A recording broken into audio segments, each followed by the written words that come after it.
নমস্কাৰ জনাইছোঁ সকলোকে মোৰ এই নতুন ভিডিঅ'টিলৈ স্বাগতম জনাইছোঁ। মই আজি আপোনালোকৰ বাবে নতুন এটি ভিডিঅ' প্ৰস্তুত কৰিছোঁ। মোৰ ফেচবুক পেজটো যদি আপোনালোকে প্ৰথমবাৰৰ বাবে চাইছে তেনেহ'লে ফ'ল' কৰি ল'বলৈ নেপাহৰিব।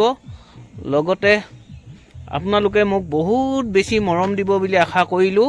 আৰু আজি মই বিশেষ এটা কাৰণত এই ভিডিঅ'টো দিব লগা হ'ল। তো কথাটো হ'ল কি, আমাৰ এই গাঁওখনতে কি হৈছিলে, এগৰাকী মাইকী মানুহ বলীয়া কুকুৰে কামুৰিছিলে। অৰ্থাৎ কি হৈছিল, মানুহগৰাকীক এখন খাবলৈ মাতিছিল, নিমন্ত্ৰণ কৰিছিল। অৰ্থাৎ মানে গাঁৱত কি হয়, নতুন ভাত খোৱা সময়ত খোৱা বুলি এখন অনুষ্ঠান আয়োজন কৰা হয়। অনুষ্ঠানখনলৈ মাতিছিলে আৰু তেওঁলোকৰ ঘৰৰে সেই কুকুৰটো আছিলে। তাৰপিছত কি হ'ল, এই মানুহগৰাকীয়ে ঘৰখনৰ পৰা অলপ সোনকালে যোৱা নাই, প্ৰায় 3 বাজিমান বজাত, আবেলি 3 বাজিমানত গৈ পোৱাগৈ পাছত তো যেতিয়া দৰ্জা মুখত পালেগৈ, পোৱা সময়ত কুকুৰটোৱে মানুহগৰাকীক অকণমান এটেক কৰিবলৈ চেষ্টা কৰিছিলে। তাই যিকোনো প্ৰকাৰে কিবা লাঠি চাঠি দেখাই মেলি অকণমান আঁতৰিলে। আঁতৰাৰ পাছত কি হ'ল, লাহেকৈ দৰ্জাখন বন্ধ কৰি দিলে। অলপ পিছত মানে অলপ ওচৰৰ পৰা আঁতৰি গ'ল বলীয়া কুকুৰটো। তাৰপিছত আকৌ লাহেকৈ ভিতৰলৈ সোমাই গৈছে। ঠিক সেইখিনি সময়ত এই খোৱা অনুষ্ঠানত প্ৰায় 30-35জন মান লোক বাহিৰত বহিছে, কিছুমানে খাই আছে, কিছুমানে এনেই বহি আছে। তেনেধৰণে 30-35জন মান লোক আছিল। তাৰপিছত ভিতৰলৈ যেতিয়া মানুহগৰাকী সোমাই গ'ল, সোমাই যোৱাৰ লগে লগে নেক্সট এই বলীয়া কুকুৰটোৱে আহি মেলি আকৌ কামুৰিবলৈ আৰম্ভ কৰিলে।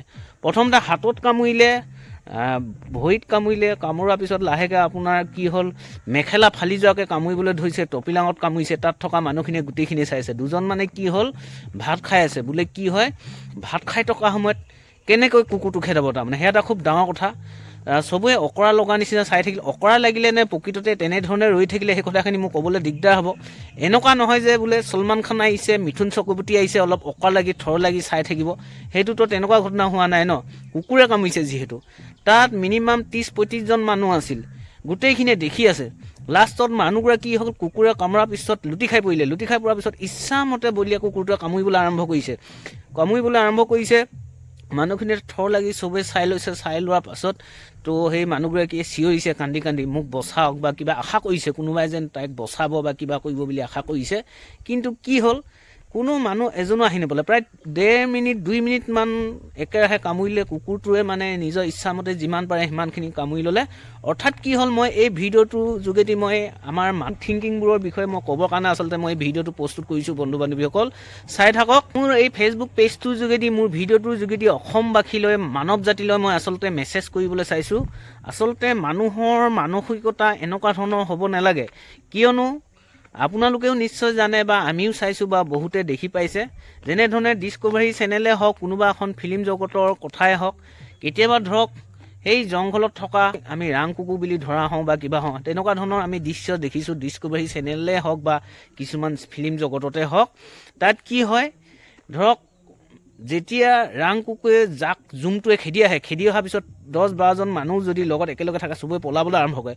লাষ্ট মমেণ্টত নিৰ্দিষ্ট প্ৰটেকশ্যন জেগা থাকে, যেনে ধৰক এখন ফেঞ্চিং বা কিবা থাকে, কাটা তাঁৰ থকা ফেঞ্চিং থাকিব।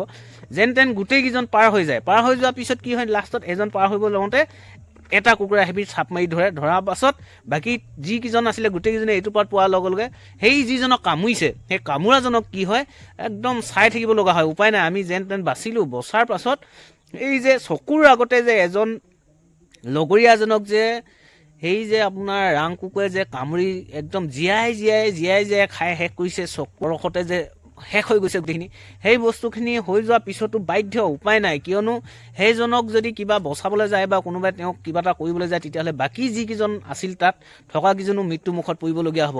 সেইটো সঁচাকৈ ৰাইট, সেইটো ভাবিবলগীয়া কথা। কিন্তু এই ঘটনাটো কি হ'ল, প্ৰায় 30-35জন মানুহ একেলগে খানা খাই আছে, বা মই সংখ্যাটো একজেক্ট মই ক'ব নোৱাৰিম, তথাপিও যথেষ্টখিনি লোক একেলগতে খোৱা বোৱা কৰি আছিলে।